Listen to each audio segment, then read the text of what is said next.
Good morning స్ఫూర్తి gardens family.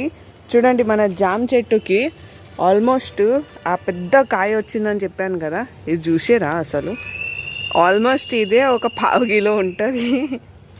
మొత్తం full నిండా చెయ్యి నిండా వచ్చేసింది. ఇంత పెద్దగా అయిపోయింది చూసారా? దీన్ని ఈరోజు హార్వెస్ట్ చేసిద్దాం. అమ్మో, చాలా గట్టిగానే వచ్చింది ఇది. చూడండి ఫ్రెండ్స్, ఇంత పెద్దగా ఉంది ఇది. చూసారా? ఇంత పెద్ద జామకాయ, అది కూడా టెర్రస్ గార్డెన్ మీద. సూపర్ వచ్చింది కదా, నాకైతే చాలా మంచిగా అనిపిస్తుంది. చూడండి,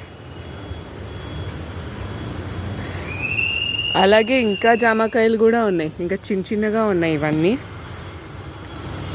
సో పెద్దగా అయ్యాక మళ్ళీ వీడియో తీస్తాయి. ఇదిగోండి, ఇక్కడ కూడా ఉన్నాయి జామకాయలు, ఇక్కడ కూడా.